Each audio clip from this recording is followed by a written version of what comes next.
Welcome, everyone, to the first panel discussion of F4CR's fifth annual Climate Restoration Forum.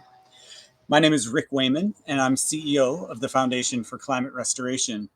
It's a pleasure to welcome you here today, and I'm really glad that you've all joined us. This hour, we're going to start with the basics. What is climate restoration? We hear the word climate frequently in terms like climate change or the climate crisis. And we hear the word restoration often used in terms of fixing up something that's old, like an antique car or an old piece of furniture.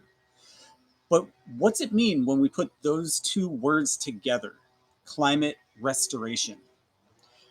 So I'm joined on this panel by members of the F4CR team. Our Chief Operating Officer, Dr. Erica Dodds, our Project Manager and Youth Program Manager, Hilda Berganza, our Director of Solutions, Equity, and Stewardship, Delaney Hughes, and our board member, Ashley Meeke. So before we get to the basics of climate restoration, I want to turn it over to my colleague, Ashley Meeke. As I said, Ashley is a member of the Foundation's Board of Directors. She's co-founder of our Youth Leaders for Climate Restoration program, and she is just finishing up her third year at Vanderbilt University. Ashley, thanks so much for being with us today. Over to you.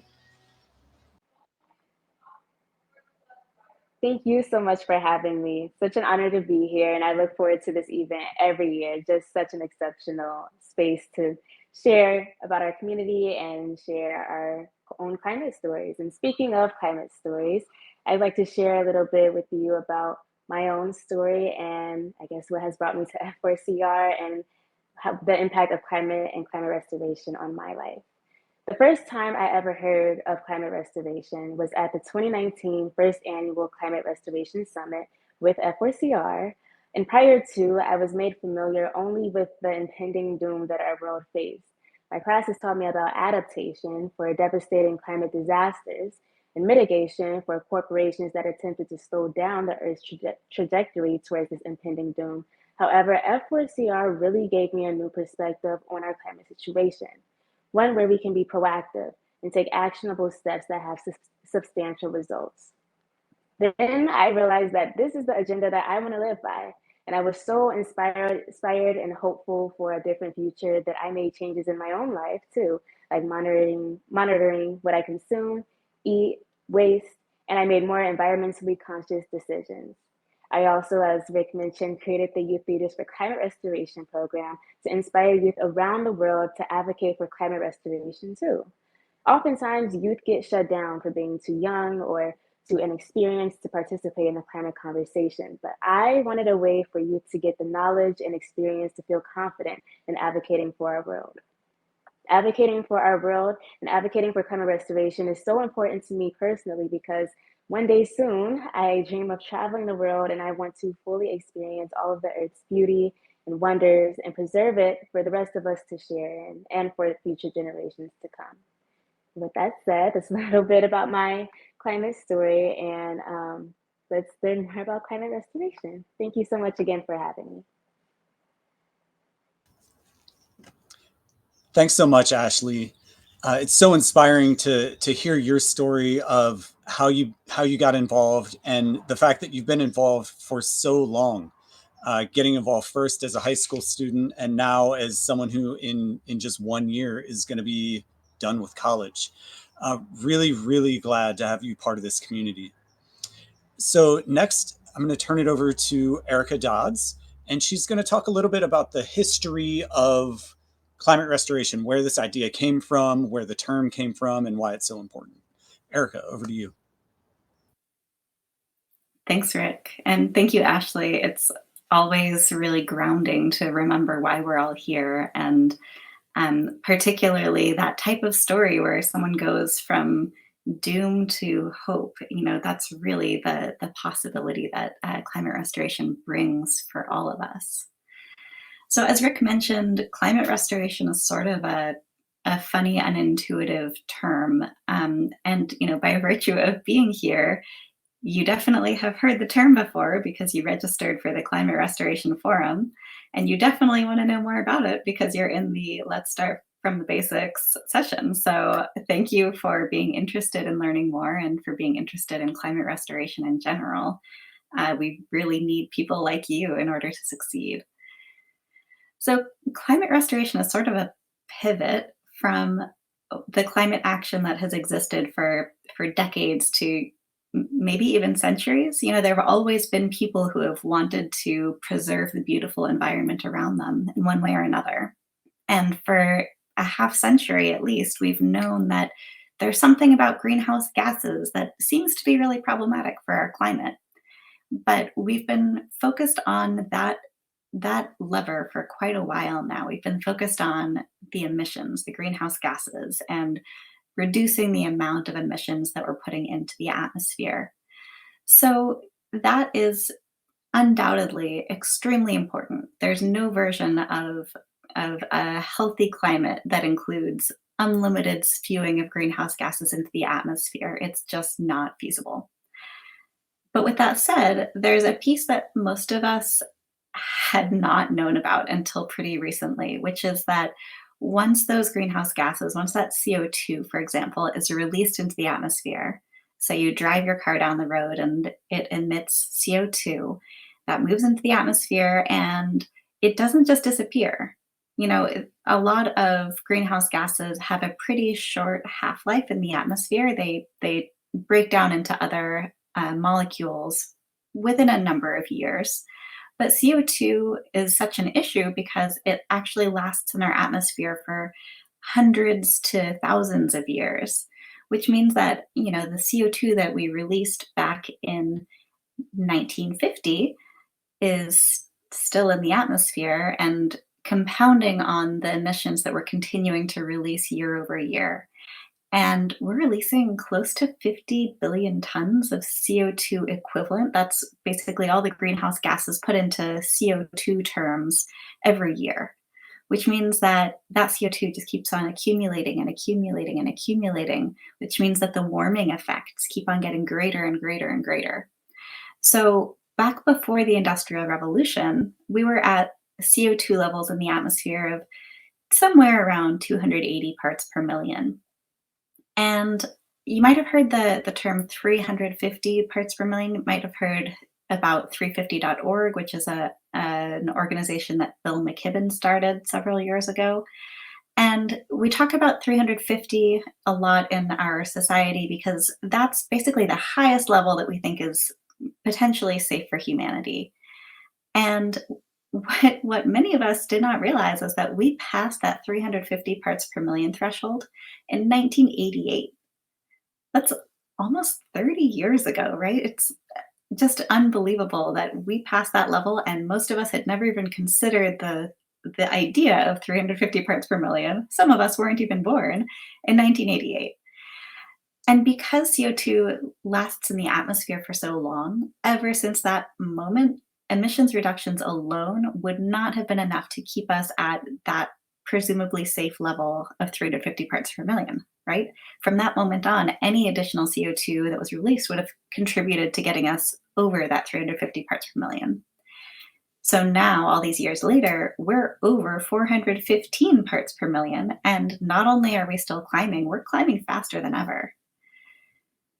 Another potentially new idea for you is that 350 isn't necessarily safe. It might be safe, but we haven't ever existed at 350 parts per million of CO2 in the atmosphere for more than a few years. We certainly haven't had a century or more of time that humanity in our natural world has been at that level so that we can say with real certainty that this is going to work for us. And in fact, year over year, we're seeing more and more disasters, more extreme weather events, more human suffering, more conflicts, which is really telling the young people of our world that there is a big problem here. So getting to 350 parts per million, I think, is an ambitious, aspirational place to go as a stepping stone towards climate restoration. So, what is climate restoration? Climate restoration is this idea that it's a really good idea to get back to below that likely safe threshold. But even better would be to get to a level that we actually know to be safe for humanity in our natural world, because it's the level that we existed at for thousands of years before the Industrial Revolution. So that's why climate restoration is focused on a goal of getting to less than 300 parts per million of CO2 by 2050. Now, given what I just told you about how CO2 stays in the atmosphere for so long, that means that it's really not going to be enough to stop emissions, right?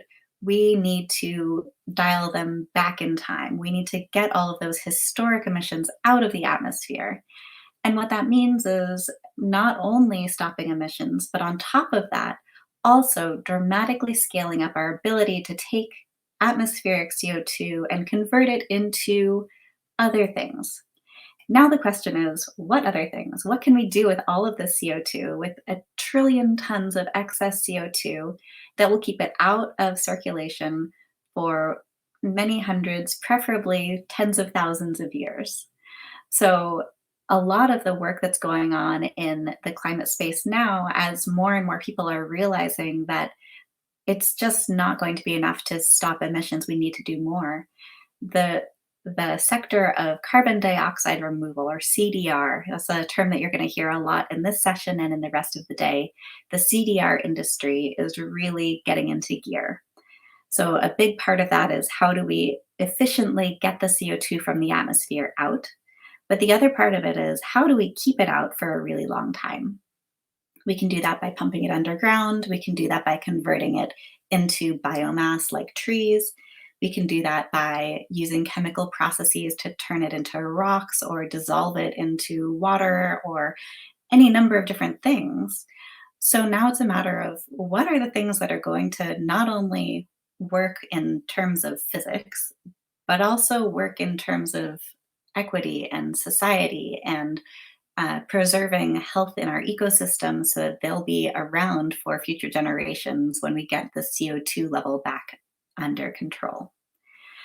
So, to step back just a moment, climate forecasts over the last several decades have told us about how terrible this trajectory that we're on is, and they've consistently underestimated. We've been seeing impacts that are worse than they've anticipated year over year over year, which means that more than ever, it is critical that we identify the solutions that will get us to a safe and healthy climate, and start scaling those up in the safest, most equitable, most thoughtful way possible as soon as possible.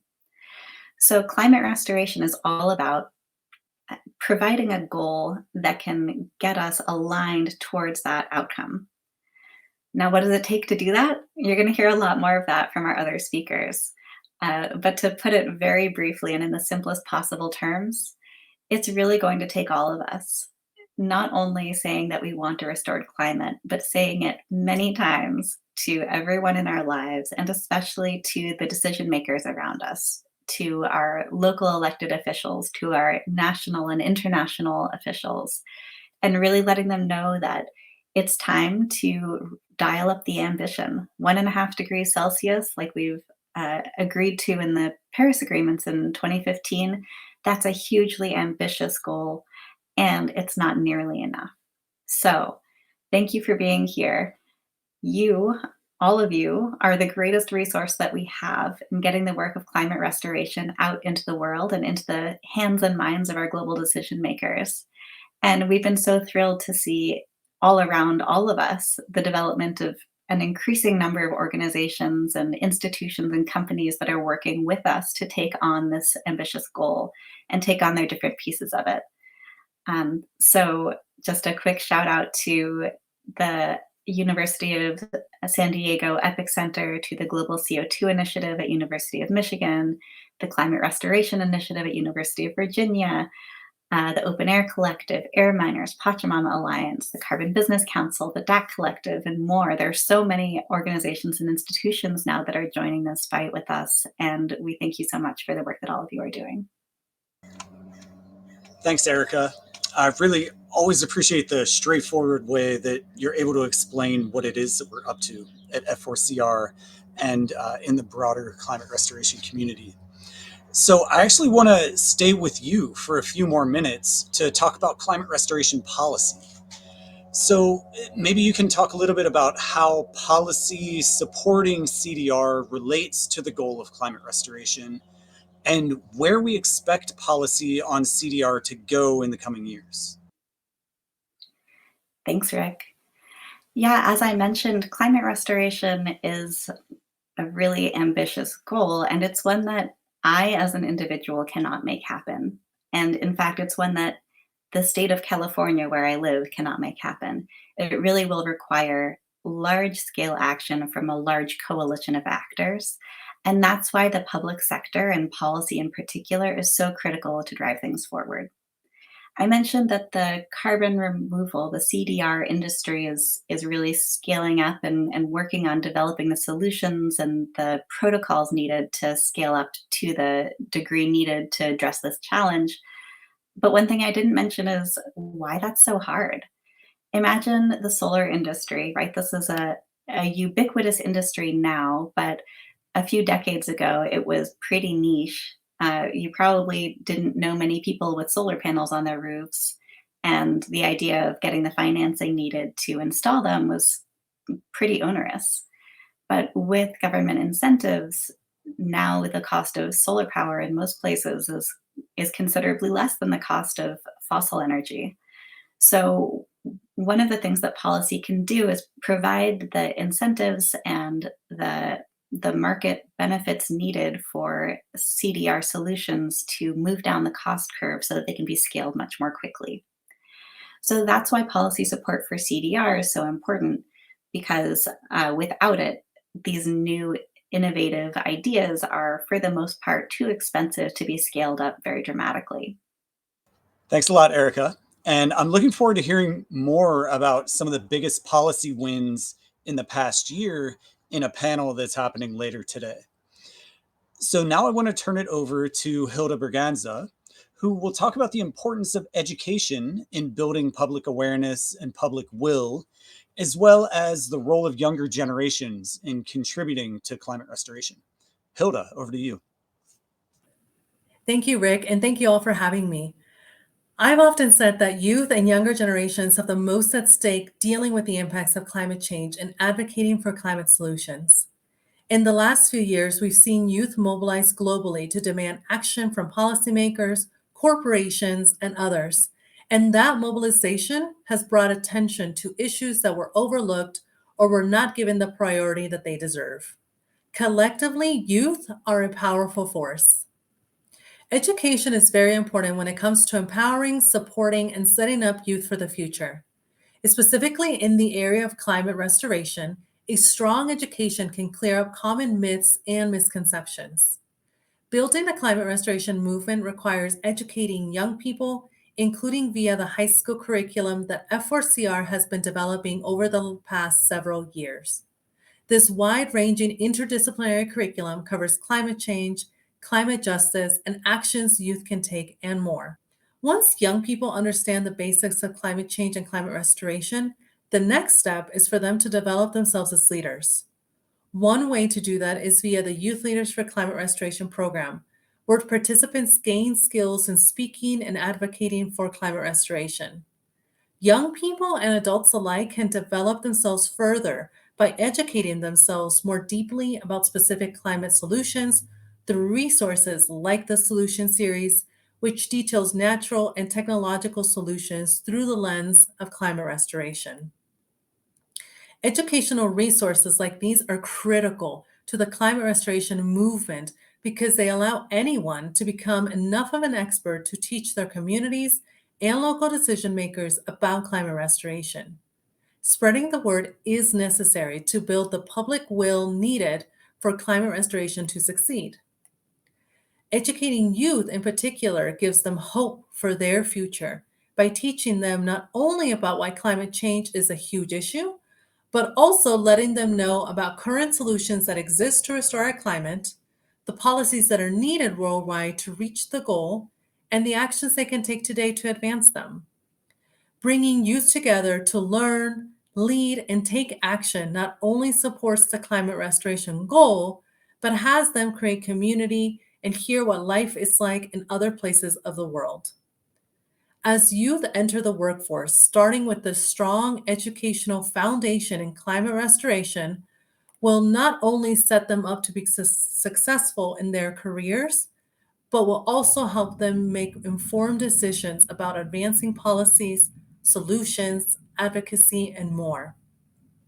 Climate restoration cannot succeed without young people, so it's up to us to provide them the tools they need to join our team.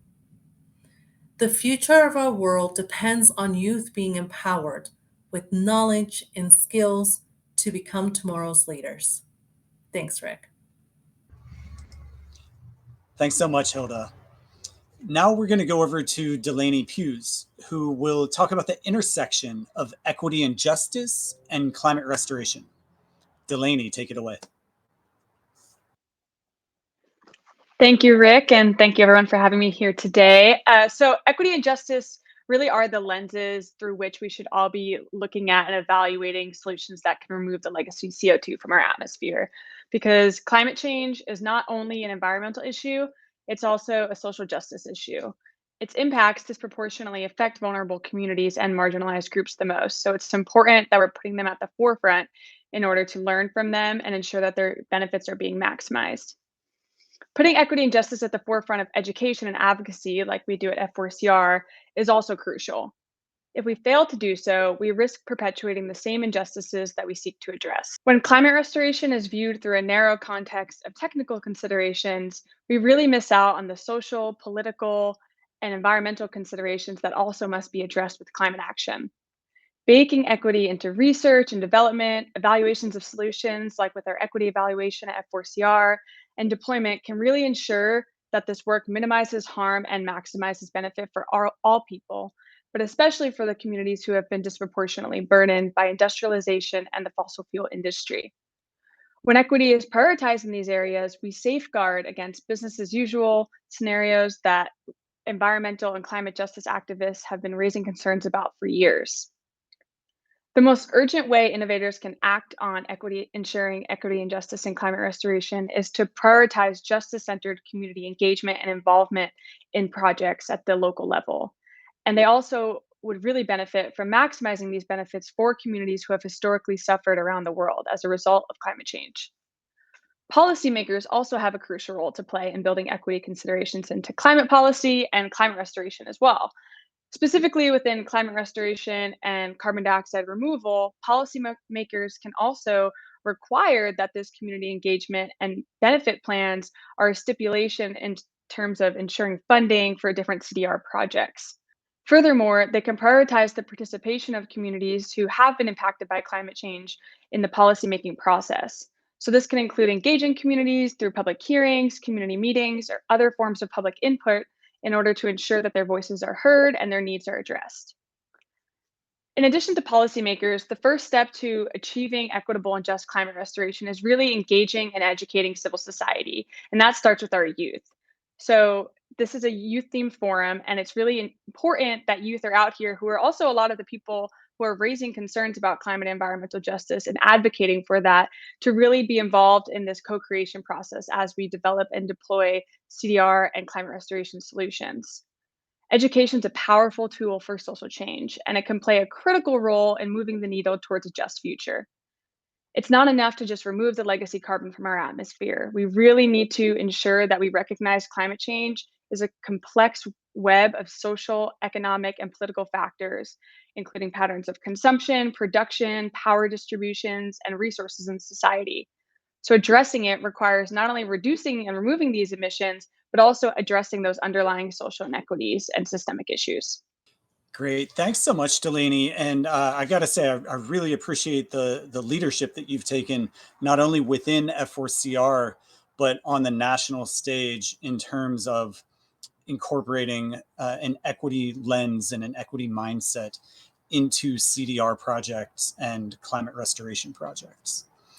So now I want to open it up a little bit into a Q&A session. And I want to start out with a question for Erica. Erica, we heard in the past, and I think many of the people who are attending this panel right now may have seen a bathtub video that we produced a couple years ago. Can you talk a little bit about the bathtub analogy and how that kind of shows very quickly the difference between climate restoration and a net zero goal? Absolutely. I love the bathtub analogy, and I've seen it popping up all over the place now. I think it is very simple and elegant at showing why emissions reductions enough or alone are not enough to restore a climate. So if you imagine that our climate is a bathtub, and when the Industrial Revolution started, we installed this very nifty faucet and started turning up the water pressure. We started emitting more and more greenhouse gases, more of this water into our atmosphere, into this climate bathtub. And so over time, as the CO2 level in our atmosphere grew, the water level in the bathtub started to rise. And at a certain point, we realized like maybe this is not a good thing and started saying, hey guys, we should really consider turning down the water on the faucet. But we have not done that. The water has continued to pour out of this faucet. And in fact, we've continued to turn up the water pressure on the faucet. So the rate at which we're emitting greenhouse gases has continued to increase over time, which means that our water level has continued to increase over time. So while we definitely do need to turn off the water from the faucet, uh, it's not enough anymore because the tub is already overflowing. We're already above a safe level of water. So we need to also open the drain. Part of the problem here is that we don't have a big drain. It's like about the size of a toothpick right now. And if you imagine trying to drain a tub with a drain the size of a toothpick, it's just not sufficient. So we need to be building up a drain that is large enough to address the excess water in the tub.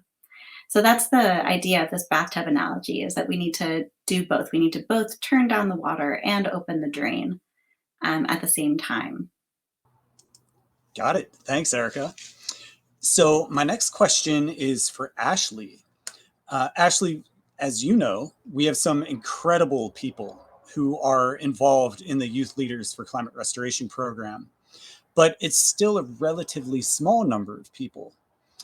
Why do you think that more youth activists aren't already advocating for a restored climate instead of more common things like net zero?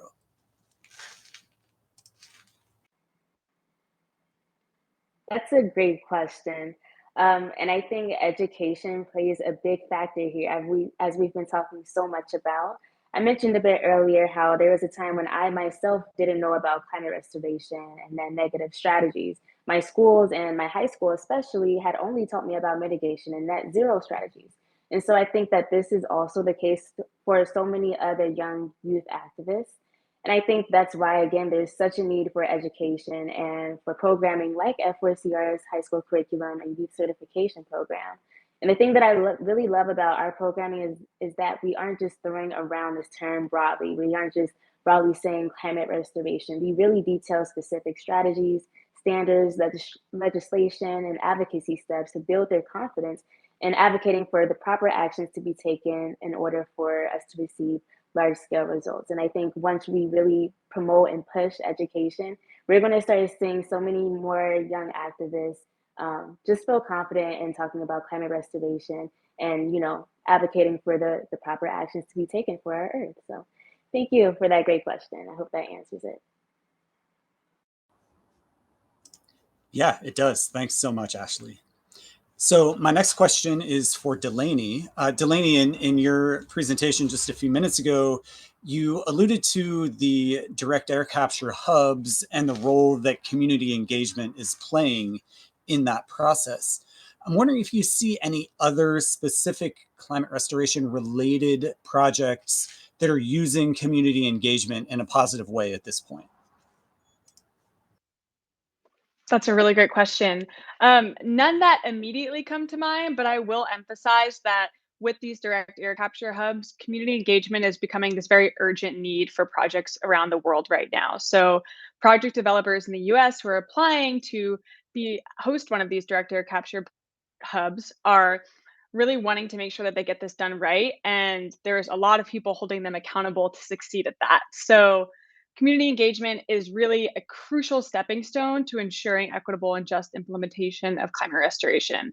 And that's because if you're going to go at the project level, in order to maximize those benefits, as I mentioned earlier, it's really important to understand that communities are not monolithic, and that environmental justice exists because injustice exists. So in order to work with these projects in certain communities, specifically environmental justice communities who have bear the brunt of harm from the fossil fuel industry, there's a lot of distrust in those areas, and rightfully so, with new project developers coming in and claiming to know or claiming to have all the answers. So it's really, really crucial to understand that community engagement is this co-partnership, co-creation process that is so necessary in order to understand these communities, understand what it is actually might be a benefit for them, and letting them define that themselves, and letting them provide feedback for a project and really co-create the project with you and have meaningful involvement so those projects can be sustainable long term. And so these communities feel a sense of ownership and empowerment for being involved in something that's benefiting their community beyond removing the legacy CO2 in the atmosphere, but also providing different benefits that they can work out with the different project developers. So it's something that is starting to pop up here and there. I mean, there's definitely some great examples on the nature-based solution sides of climate restoration. So, for example, there's community-led coastal blue carbon projects happening right now. We had in the solution series, one of our panelists back in October is actually leading a woman-led climate justice-oriented mangrove restoration project. So I think projects like those really, really inspire me and give me a lot of hope for how we can continue to create more like that and really implement them and scale them up worldwide. Thanks, Delaney. Great points. I'm going to go to Hilda now. And Hilda, I'm wondering if you could talk a little bit about what you've heard from youth climate leaders once they get engaged with climate restoration as a more ambitious climate goal. How have you heard and how have you seen their thinking change? One of the things that I often hear from youth who complete the Youth Leaders for Climate Restoration program is that they didn't know about climate restoration before they enter the program. Some of them have had experience with other environmental groups, planting trees, being part of protests, or talking to their local representatives about adapting to the changes caused by climate change. But about 98% of them have never heard about climate restoration. And those who have heard about carbon dioxide removal or greenhouse gas removal don't really know or understand the full concept of it or have heard the terms climate restoration. And so by the time they leave the program, one of the things that I often hear is, how do I share this with my friends and family? How do I get other people involved? And the biggest one is, how do I let my local representative know that climate restoration is here? It's a goal and it's a mission we should be working toward, that we need to focus on the legacy carbon dioxide in our atmosphere and bring that to our communities. And so some of the youth have taken the knowledge and the skills learned in the program and started their own nonprofits, or they've done events virtually and in person where they invite their friends, family, other community members, and local representatives. And some have actually drafted policies or letters to local representatives about climate restoration, the solutions that exist, what they see they can get involved with within their communities. And so the youth really grow into leaders that are able to speak about climate restoration compellingly and teach others about it and continue to address it over and over. Thanks, Hilda. I've got to agree. Every participant in the Youth Leaders Program who I've met has been impressive in so many ways, but really empowered in so many ways as well. And that's incredible to see. Erica, the next question is for you. Can you talk briefly? We're going to hear more about this in a later session, but can you talk a little bit about what policies currently exist that are helping to forward the goal of climate restoration? Yeah, definitely. Since we do have a session on this later on, I'm going to keep it a little high level. Um, and one thing that I find really interesting about climate restoration policy is that it can look like a lot of different things. So some policies that exist are very local. So there's a local building code in a municipality here in California where they've specified that to the extent practical and feasible, buildings should incorporate low carbon or carbon negative building materials. And this is really helpful because as low carbon and carbon negative building materials start to come onto the market, this is one of the biggest opportunities for carbon removal solutions to actually get implemented is in the form of building materials. So giving them this advantage that building codes specify that they need to be used when they can be, that can have a really huge ripple effect if this type of policy is adopted in multiple different localities. There are other policies that are at the state level that maybe are similar, but instead of looking at a building code, it's looking at government procurement. This matters because governments procure more building materials than anyone else because they take on larger building projects, larger infrastructure projects than anyone else. So, to the extent that a local building code can have a big impact, a state procurement law can have an even larger impact. There are national pieces of legislation that maybe are not specifically talking about building codes, maybe not specifically talking about procurement of certain building materials, but that are looking at direct procurement of CDR, of carbon dioxide removal, and saying that a certain amount of federal funding needs to be spent to directly draw CO2 out of the atmosphere and store it permanently. So that, like I mentioned earlier, policy can have a huge impact in moving CDR solutions down the cost curve. The government can allocate a lot more funding towards contributing to that than, say, an individual corporation. So there are a lot of different ways that policy can look that can really contribute to climate restoration. The thing that we haven't seen much of yet that I would love to see in the coming years is policies that specifically call out the goal of climate restoration. So I've mentioned the importance of CDR and of making CDR more feasible, more affordable. Delaney has mentioned having it be more equitable. But what we haven't really spoken about is that CDR is an important pathway towards climate restoration, but it's not equivalent to climate restoration, right? CDR is how we turn down the faucet on our climate bathtub. It is not the existence of a bathtub with a healthy level of water. So I think it's really important to keep our eye on the ball as we're drafting these policies and think about like, okay, how much CDR, how much money do we need to spend to get to this goal of less than 300 parts per million by 2050?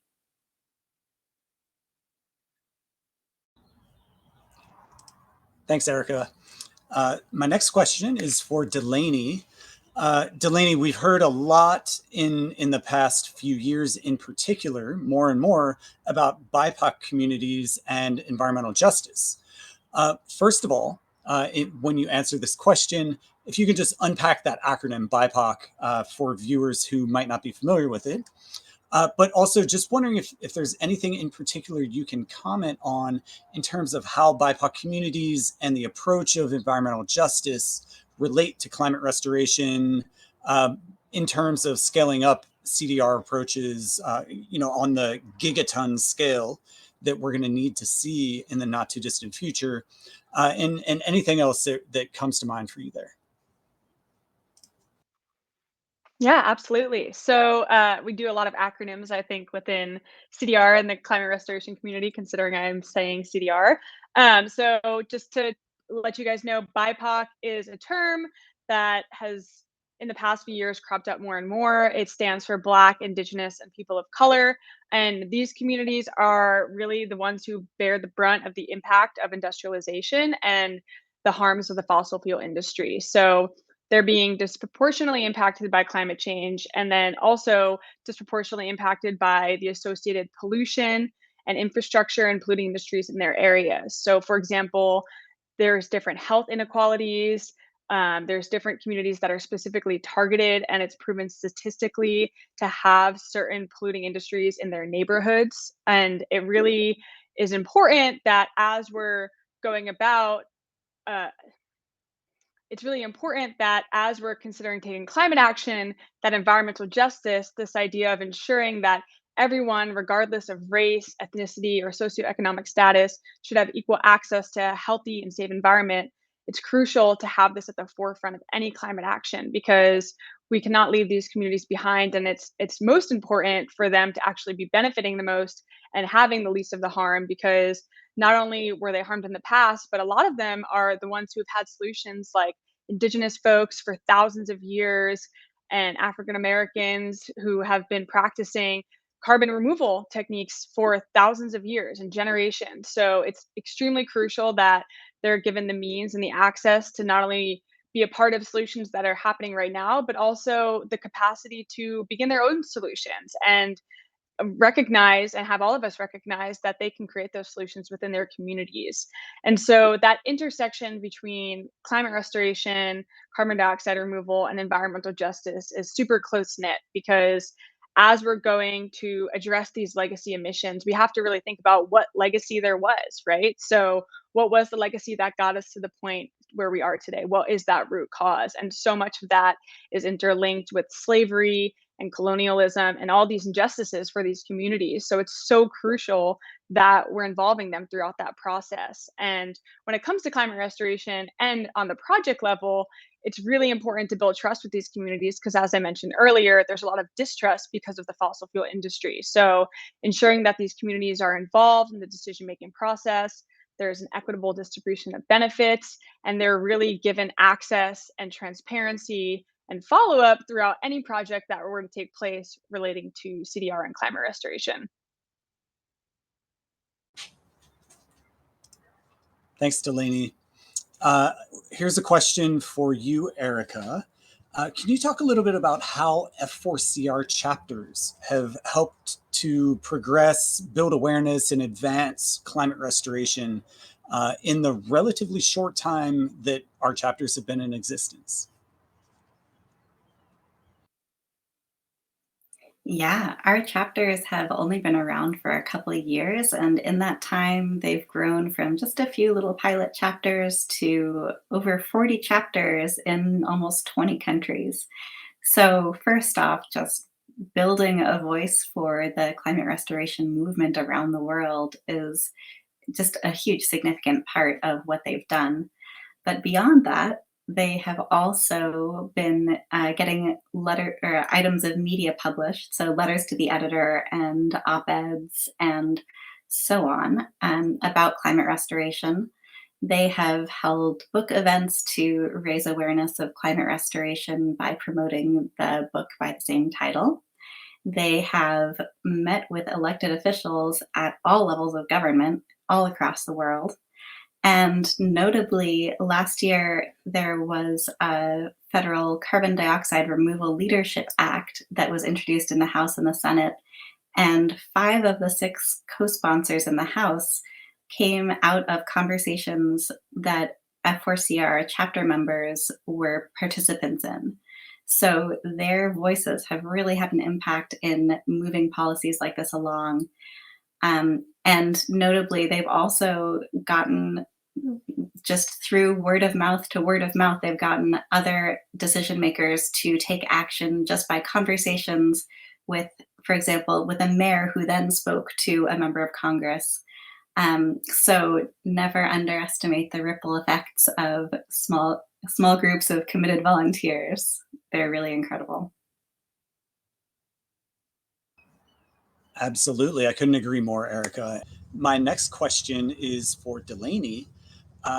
Delaney, I think that most people who are joining us in this session today would agree that the climate crisis is urgent. We can see all around us the impacts that it's having on people, on our environment, on other living things.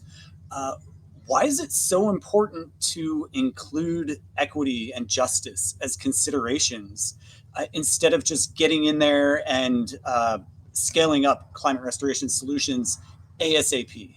What's the importance of equity in this mix related to the urgency of the problem? Yeah, thanks, Rick. That's a really great question. And I think something that a lot of us are constantly thinking about and grappling with. It is true that the climate crisis and climate action is very urgent right now. There are people suffering today, specifically in developing countries here in the US, that have been disproportionately impacted. And if we don't take action, then we risk letting things get worse for them. So it is really crucial that things are urgent. However, I think Erica actually just kind of alluded to something along the same lines, which is not forgetting the long game and realizing that any sort of carbon removal and any sort of climate restoration it's really important to think about the long haul and to ensure that this is scaling sustainably. And in order for that to happen, we need to ensure that everyone is on board, everyone is understanding, and is there's transparency surrounding everything, there's monitoring long term, there's regulations to safeguard communities, because as much as there's a lot of solutions that can happen right now at a micro level, or maybe can be proved on a research level, at scale we don't know what those impacts will be, right? So it's going to take time and understanding and a lot of work and coordination together to even ensure that we're doing it at the benefit of the environment alone, so and the benefit of removing that level of CO2. So that alone requires a lot of intentional time and effort to get that done. And while there is an urgency, it's important to realize that and to understand that these are solutions that can greatly impact our environment and can greatly impact humans, and there's risks associated. So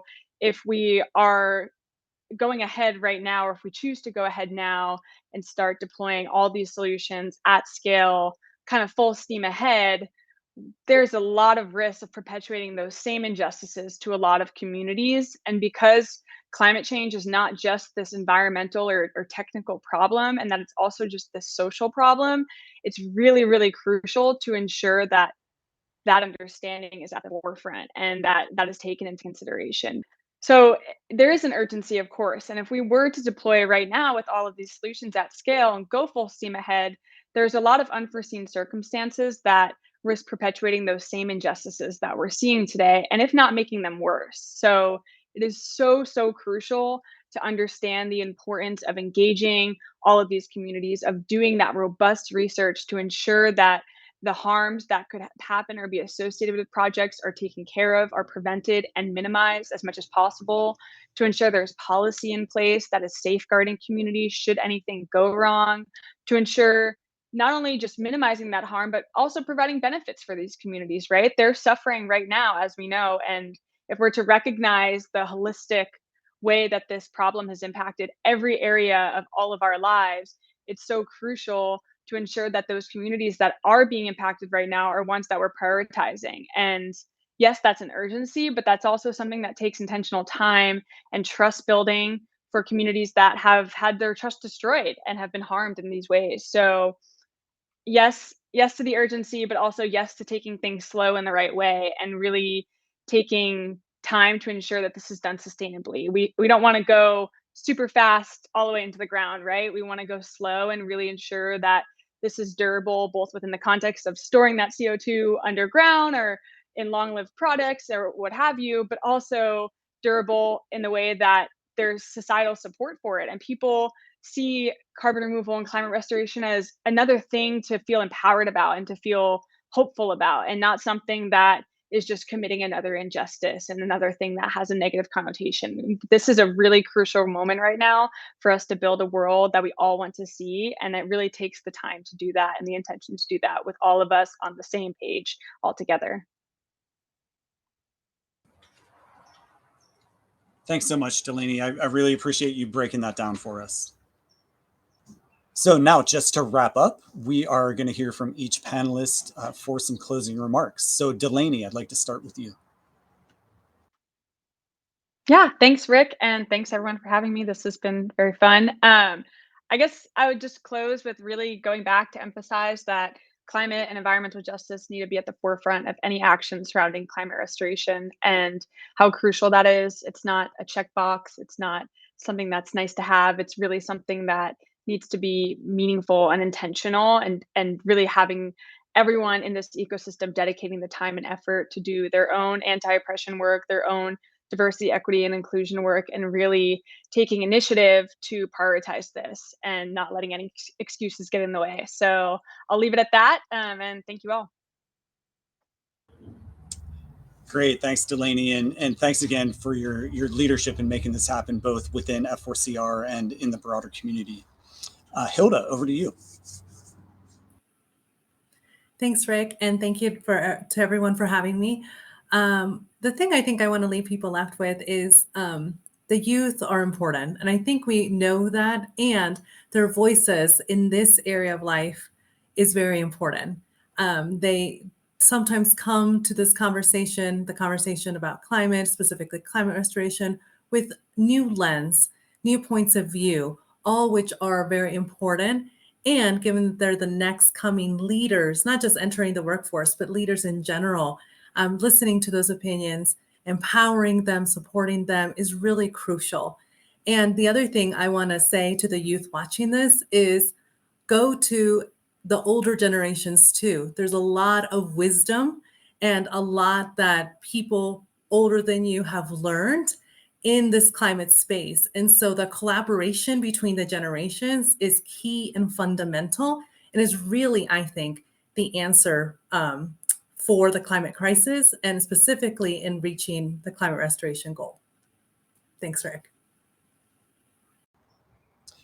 Thanks, Hilda. I totally agree. The multi-generational component of the broad F4CR community is really inspiring, and we all have so much to contribute and so much to learn from one another. So thank you, Hilda, for everything that you do to facilitate that. Okay, now over to Ashley for your closing remarks. Thank you so much for having me. I hope everyone watching has learned something new from this summit, and that you leave encouraged and confident in joining us and taking action however you're able to for the betterment of us, for those after us, and of course for our Earth. Again, thank you so much for having me. Okay, so let's go to Erica. Any closing comments from you? I think it's really helpful just to remember that bathtub analogy. Whenever you hear about new solutions coming online or new questions about where we're headed, just remember that there are a lot of different pieces to the puzzle. So, yes, emissions reduction, yes, carbon removal, yes, equity. Who is swimming in the tub after all? We really need to keep our eye on the ball and remember that there are multiple balls in the air. So it's a complex issue, but it's already shifting and changing, and we have a lot of reasons to be hopeful. Thanks so much, Erica. And thanks to all of our panelists today. Really appreciate all the time and the thought that you put into this session and our broader collective work to restore the climate. So that is the end of this panel, the first one in today's forum. We're going to have a break right now for about 15 minutes, and then we're going to go into a storytelling workshop. You heard Ashley's brief climate story at the opening part of this session, and we're going to hear more throughout the day.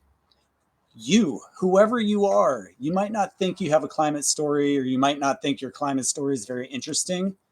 Check out this workshop. You're going to learn something new about yourself, and you're going to walk away from it with a strong climate story that you're going to be able to share with others. So join us in about 15 minutes for that, and we'll see you again throughout the day. Thanks so much, everyone.